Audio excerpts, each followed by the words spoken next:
My family kicked me out because my sister falsely accused me of stealing her engagement ring. 3 years later, they discovered it in the garbage disposal.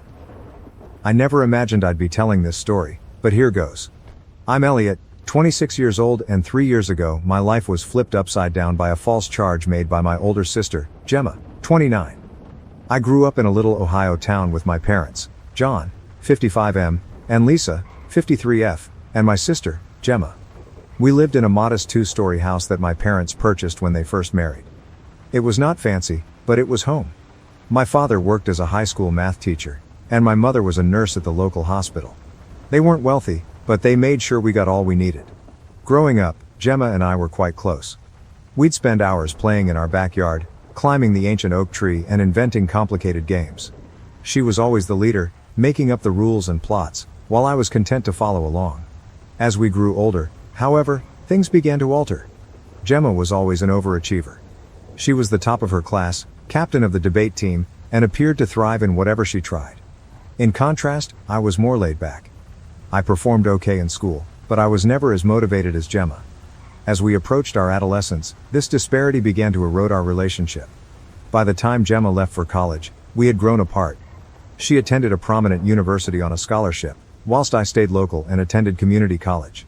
I didn't know what I wanted to accomplish with my life, so I took a range of classes to figure it out. Gemma relocated to the city after graduating from college and began working at a large marketing agency. She'd return home for holidays and occasional weekends, full of stories about her fascinating life and excellent profession. I couldn't help feeling inferior in contrast. I was still living at home, working part-time at the local grocery shop, and trying to figure out my next step. Despite our differences, I always assumed Gemma and I were fine. We weren't as close as we were, but I assumed it was just part of growing up. I had no idea how quickly everything might fall apart. Gemma and her boyfriend, Tom, 31M, were engaged 3 years ago. They had been dating for 2 years, and everyone was ecstatic. Tom was a lawyer from a wealthy family, and my parents idolized him. He proposed with a stunning diamond ring that has been in his family for generations. Gemma was overjoyed and couldn't stop showing it off to everyone. The engagement celebration was a large occasion. My parents brought what seemed like the entire town to our house to celebrate. I recall feeling a little out of place among the rich people Gemma and Tom had invited from the city. I remained close to my old high school pals who were still in town, feeling more at ease with them than with Gemma's sophisticated set. A month after the engagement, all hell broke out. It was Tuesday afternoon and I had the day off work. I was in my room, playing video games and enjoying the quiet house. Gemma was visiting for a week, taking some time off work to begin arranging the wedding with our mother. I heard Gemma return home from a shopping trip with Mom.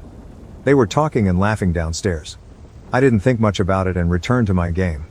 Around an hour later, I heard Gemma scream. I ran downstairs to check what was going on, and she accused me of taking her engagement ring. She explained that she took it off while doing dishes and left it on the kitchen counter. When she returned to grab it, it was gone. I was stunned and quickly denied taking it, but Gemma refused to listen. She kept shrieking that I was the only other one in the home, so it must have been me. She mentioned how I was always jealous of her success and how I probably wanted to sell the ring so I could finally move out and accomplish something with my life. Our parents arrived home in the midst of the chaos, and Gemma recounted her version of events. To my horror, they believed her wholeheartedly. My mother began to cry, questioning how I could have done such a thing to my own sister. My father merely looked at me with disappointment in his eyes. They began searching my room and turned everything upside down. They didn't find the ring, but they did discover some money I had saved from my job at the supermarket. It wasn't much, maybe a few hundred, but Gemma quickly picked up on it, claiming I must have sold the ring and that's where the money came from. I tried to explain that I had been saving for months and was considering taking some classes at the local community college, but no one listened. The following few days were a nightmare. My parents and Gemma repeatedly pressed me to confess and return the ring. They threatened to contact the police if I did not come clean. I was afraid and felt entirely alone. Nobody in my family believed me, and I was treated like a criminal in my own home. I tried contacting several of my pals, but the majority of them had moved away after high school. The few who remained in town appeared unwilling to become engaged in family strife. I felt more alone than ever. After a week of relentless accusations and threats, my parents made a decision that would alter my life forever. They told me I needed to go. They said they couldn't trust me longer and that I was putting shame on the family. They gave me 2 days to pack my belongings and leave. I was devastated. I had nowhere to go and didn't know what to do. My best buddy from high school, Ryan, 26M, who had recently returned to town after serving in the army, offered to let me rest on his couch for a time. But I knew I couldn't stay there long. His apartment was small, and he was still getting back on his feet. I packed everything I could into a backpack and an old duffel bag, including clothes, books, my laptop, and a few memories from brighter times. As I was leaving, I noticed Gemma eyeing me from her old bedroom window. I thought I caught a glint of doubt in her eyes, but she quickly turned aside. Walking out of that house, the only one I'd ever known, was the most difficult thing I had ever done. I felt deceived and abandoned by those who were supposed to love me completely. The saddest part was that I had done nothing wrong. For the next 2 months, I alternated between Ryan's couch and cheap motels as I could afford them. I took on any odd jobs I could find to make ends meet. I've worked as a dishwasher, dog walker, and even spent a few weeks on a construction job. It was a challenge, but I was determined to prove my innocence and succeed on my own. Eventually, I got a solid job at a warehouse on the outskirts of town. The job was hard, the hours were long, but the pay was consistent. The salary wasn't spectacular, but it allowed me to rent a modest room in a shared house with some other warehouse workers. I gradually began rebuilding my life, but the grief of what had happened never went away. I'd lie awake at night, repeating the events in my memory and wondering how they had gone so wrong. How could my family have turned against me so quickly? How could Gemma, who had grown up with me and knew me better than anyone else, believe I would do such a thing? I cut all communication with my family. They attempted to contact me several times in the beginning. My mother would leave heartfelt voicemails urging me to come home and make things right. My father sent a few terse text messages indicating we needed to discuss. Gemma did show up at the warehouse once, but I declined to see her. I couldn't bear to speak with them after what they had done. They were no longer my family. For 3 years this was how I lived. I made new friends at work and in my shared home. We'd hang out after shifts, drink beer, and watch games. It wasn't the life I had envisioned for myself, but it was mine, and I had created it from scratch. I worked hard and was even promoted to shift supervisor at the warehouse. I started attending online classes to learn business management. I was slowly deciding what I wanted to accomplish with my life, but there was always a part of me that was outraged and wounded by what had occurred. I missed my previous life and family, but I couldn't forgive them for not believing me. Every holiday season was challenging. When I saw families shopping together or heard Christmas music, I felt a sense of sadness for what I had lost. Then last week, I received an unexpected email from my father. The subject line simply stated, "We need to talk." The message was brief, stating that they needed to meet with me immediately and that it was regarding the ring incident. At first, I was tempted to dismiss it, as I did with all of their previous attempts to reach me. But something made me hesitate. Maybe it was curiosity. Or maybe a small part of me still wanted a conclusion. After arguing with myself for hours, I decided to listen to them. I called my father, and what he said left me stunned. The ring had been found. Gemma had accidentally knocked it into the garbage disposal while doing the dishes.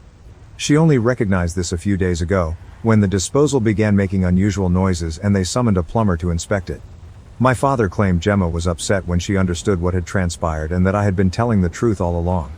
He stated they all felt bad about what they had done to me and wanted to make things right. I hung up the phone, experiencing a swirl of emotions. On the one hand, I felt vindicated. I had always told the truth and now everyone knew it. However, I was angry. I was outraged that it took 3 years to find out the truth, that I had missed so much time with my family, and that I had fought alone for so long when I had done nothing wrong. Now I'm at a crossroads. My family wants me to return home. They claim they want to make things right. Gemma has been phoning and messaging nonstop, asking for forgiveness. But I'm not certain I can forgive them. They pushed me out without hesitation. Chose to think the worst of me, and left me to fend for myself for 3 years. Part of me wants to send them all to hell and let them deal with the shame of what they did to me. But another part of me misses my previous life and wonders whether there is a way to rebuild what we've lost. I do not know what to do. Should I give them an opportunity to make amends, or should I continue living the life I've created for myself without them? I'm torn and could appreciate some outside insight on this whole situation. Update 1. It's been a week since my previous post, and a lot has happened. I'd want to thank everyone for their advice and support. It truly helped me go through my emotions and figure out what to do. After much debate, I chose to meet with my family. I believed I owed it to myself to confront them and seek closure, even if I wasn't convinced about reconciliation. We decided to meet in a neutral site, a modest coffee shop in the next town over. I chose it because it was far enough from our hometown that we wouldn't run across anyone we knew, yet close enough that anyone could get there without too much effort. I was quite nervous on the day of the meeting. I hadn't seen my family in 3 years, and I wasn't sure what to expect. I arrived at the coffee shop early and chose a table in the corner where we could enjoy some solitude. When they walked in, it was like a hit in the belly. Seeing them after 3 years was intense. My mother burst into tears the moment she saw me. She was older than I remembered, with more gray hair and creases around her eyes. My father appeared weary and tired, his shoulders drooping as if he were carrying a huge weight. Gemma couldn't look me in the eye at first. She appeared smaller and less confident than the sister I recalled. We sat down, and for a time, no one knew what to say. They all started talking at once, with apologies falling out. My parents said they had failed as parents by not trusting me and kicking me out. They admitted that they had regretted their decision every day since, but pride and humiliation had prevented them from reaching out sooner. My father, who had always been a man of few words, talked for hours about how he had repeated those days in his head, trying to figure out how he could have been so blind. He claimed he had always prided himself on being fair and reasonable, but that emotion had clouded his judgment when it counted the most. My mother, through tears, told me how she had preserved my room exactly as I had left it, hoping that one day I would return. She stated she would wake up in the middle of the night, thinking she had heard me coming home, only to realize what had transpired. Gemma burst into tears, stating she would never forgive herself for accusing me and damaging our relationship. She mentioned how she had always looked up to me when we were youngsters, even though I was younger. She admitted that she had been so preoccupied with her own life and troubles that she had lost sight of what was truly important. As they talked, memories of our childhood came flooding back. I remembered how Gemma stuck up for me when I was bullied in middle school. I reflected on all the times we had laughed together, exchanged secrets, and supported each other during difficult times. It made the betrayal hurt even more, but it also reminded me of the fantastic times we'd had. I heard everything they said, but I couldn't bring myself to forgive them just yet. The anguish and resentment from the previous 3 years were still too raw. I informed them that I needed time to comprehend things. They appeared to comprehend and did not push for more. My mom wanted to hug me before we went, but I backed away. I wasn't prepared for that kind of closeness yet. The hurt look on her face almost convinced me to change my decision, but I remained firm. I needed to protect myself emotionally. After the meeting, I returned to my apartment and carefully considered what I wanted. Did I want to go back to my previous life? Can I ever trust them again? Was it worth attempting to repair our relationship? I recognized that, while I missed having a family, I had also developed significantly in the previous 3 years. I had become self-sufficient, robust, and had created a life for myself from scratch. I wasn't the same person they'd kicked out 3 years before. I reflected about my warehouse work, my online education, and the friends I'd made. I had worked hard to reach where I was, and I was pleased with what I had accomplished on my own. The thought of abandoning that and returning to my old life felt awful. At the same time, I couldn't deny that seeing my family had triggered a variety of feelings. Despite everything, I still loved and missed them. I wondered if I could have a relationship with them while still keeping my independence. After a few days of deliberation, I reached a decision. I called my parents and explained that while I appreciated their apology, I was not yet ready to fully reconcile. I informed them that I needed more time and space to heal. I also established some boundaries. I indicated I was willing to maintain minimal contact with them, but I wasn't going back home or pretending nothing had occurred. I told them that if we were to continue our connection, it had to be on my terms. They expressed disappointment but said they understood. They promised to respect my boundaries and allow me the time I needed. My mother asked if she might phone me once a week to check in, and I agreed, assuming it would be a nice approach to gradually re-establish trust. As for Gemma, I've decided to keep my distance for now. Her actions had affected me the most, and I wasn't ready to forgive her just yet. I told her I needed more time before I could consider having another relationship with her. She was upset, but explained that she understood and would wait until I was ready. It's been a rough week, with many emotional highs and lows. I've had moments when I questioned my decision, wondering if I'm being too harsh or if I'm passing up an opportunity to reunite with my family. But then I recall how quickly they turned on me, and I realize I'm doing the right thing by taking things slowly. I've also started researching therapeutic possibilities. Many of you suggested it in the comments, and I believe it would be beneficial to have a professional to speak with while I navigate this tricky situation. I've never been to therapy before, so I'm a little nervous, but I think it could be beneficial to me. For the time being, my primary focus is on my job and studies. I have a huge project coming up at work, and I'm determined not to let all of this family drama distract me from my goals. I am also thinking about moving to a better apartment. I've been saving, and I think I'm ready for a place of my own without roommates. Thank you again for your support. It's comforting to know that there are individuals out there who understand and care, even if we've never met. I'll provide an update if anything substantial changes. Update 2. It's been almost a month since my last update, and I'd like to share some developments. I've been sticking to the boundaries I've established with my family. We've had a few phone calls and text messages, but nothing particularly intense. It's been okay, awkward at times, but not as painful as I expected. My parents have mostly respected my wishes. They check in every now and then, but they don't ask for more than I'm prepared to provide. I can tell they are working hard to rebuild trust, but it is a slow process. My mother calls once a week, as we promised. These calls were strained at first, with extended silences, but they are becoming easier. We usually discuss neutral issues, such as her employment at the hospital, the weather, and my online education. It's not much, but it's a beginning. My father has been sending me short emails, usually simply to check in or share something he thinks I'd be interested in. Last week, he forwarded me an article about a new business launching in our hometown. It was a little gesture, but it reminded me of how he would clip newspaper stories for me. When I was younger, Gemma struggled with the barrier I'd created between us. She sent me many long, emotional texts apologizing and pleading for the opportunity to make things right. I responded simply, stating that I need more time. It's difficult, but I'm holding firm on this. I know she's hurting, but I'm not prepared to deal with her feelings on top of mine. The big news is that I have started treatment. I discovered a counselor that specializes in family trauma, and we've had a few sessions thus far. It has been difficult to bring up all of the grief from the past, but I believe it is helping. My therapist is assisting me in resolving my anger and trust issues, as well as providing me with strategies for setting good boundaries. In our last session, we discussed how the incident with the ring was more than just the accusation, but also years of feeling like I didn't measure up to Gemma's accomplishments. It's made me recognize that there were difficulties in our family dynamic long before the ring incident and that healing will require addressing those as well. One unanticipated result of all of this is that I've become closer to my pals, particularly Ryan. They've been extremely supportive throughout the entire ordeal.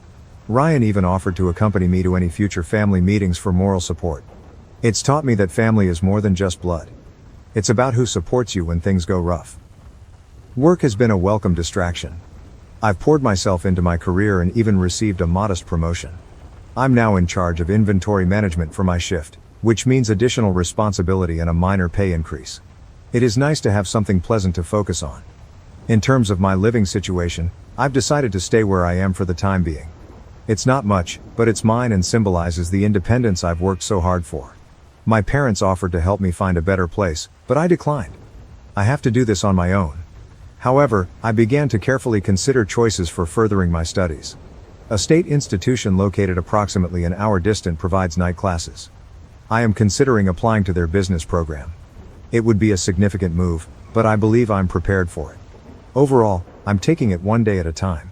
Certain days are harder than others. There are times when I mourn our easy connection as a family, but then I recall how fast they turned on me, and I realize I can't rush this process. My therapist thinks it's good to have mixed feelings about everything. She encourages me to be patient with myself and not feel obligated to forgive before I'm ready. We're working on techniques for dealing with upcoming family gatherings and holidays, which are making me more apprehensive than I'd like to admit. For the time being, my priorities are recovering and creating a life I can be proud of, with or without my family. It's not easy, but I'm positive about the future. I'm learning that it's all right to put myself first, and that creating boundaries does not make me a horrible person. Thank you for your continuing support. Your comments and messages have provided me with strength during this process. It's comforting to know I'm not alone in coping with familial issues like these. Update 3. It's been 6 months since my original post, so I thought it was time for a last update. A lot has changed during the last few months. The biggest news is that I've decided to relocate to a different place in search of a new employment opportunity. It's a significant advancement in my profession, and I'm looking forward to the new opportunities. The job is with a logistics company, and the work is comparable to what I did at the warehouse, but on a much larger size. It's a management role, which I've been working toward for a while. The income is much higher than what I was making previously, and it includes benefits such as health insurance and a 401k plan. Before making this decision, I had a lengthy conversation with my therapist.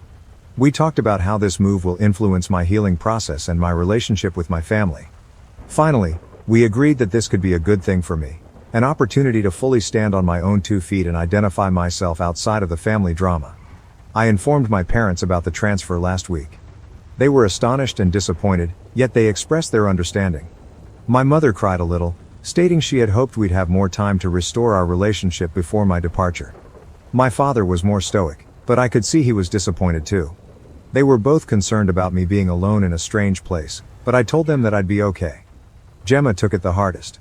After I told her, she showed up unannounced to my flat, pleading with me not to go. She admitted that she felt like she was losing me all over again. It was a challenging conversation, but I held my ground. I informed her that this was something I needed to do for myself, and that our relationship was not in a position where her opinion could influence my decision. Our relationship is improving, but it is not perfect. We've enjoyed several family dinners in recent months. They've been uncomfortable and awkward at times, but we're gradually learning to be around each other again. Trust is still a major issue. I sometimes question their motives, wondering if they truly believe what they say or if they are simply attempting to relieve their guilt. My therapist has been crucial throughout this. She has helped me analyze my emotions and create boundaries. She has emphasized that forgiveness does not imply forgetting or pretending that the trauma never happened. It's about letting go of my anger in order to find peace of mind. I've taken that to heart. While I don't believe I'll ever forget what happened, I'm attempting to forgive my family. Not for their sake, but for mine. It was hard to carry around all of my anger and bitterness, and I'm ready to let it go. As I prepare for this relocation, I've been thinking about everything that has transpired. 3 years ago, I thought my life was finished. I'd lost everything, including everyone I cared about. But now I see how much I've learned from that experience. I'm stronger, more independent, and have a better understanding of my own worth than I ever had. I don't know what the future holds for me and my family. We intend to stay in touch once I relocate, with weekly phone calls and visits during the holidays. It's a start. Perhaps, with time and distance, we will be able to create something new. For the time being, my attention is focused on the future. I'm excited about my new work, the new city, and the opportunities that await me. I've started looking for apartments online and researched the region where I'll be residing. It's a mix of excitement and trepidation, but I'm largely looking forward to this next chapter in my life. Whatever happens to my family, I'm confident I'll be okay. I've shown to myself that I can deal with whatever life throws at me, and I've learned the value of surrounding myself with people that believe in and support me, whether they're related or not. Thank you for watching. If you haven't subscribed yet, please do so and hit the notification bell to stay updated with more shocking real-life stories happening around you.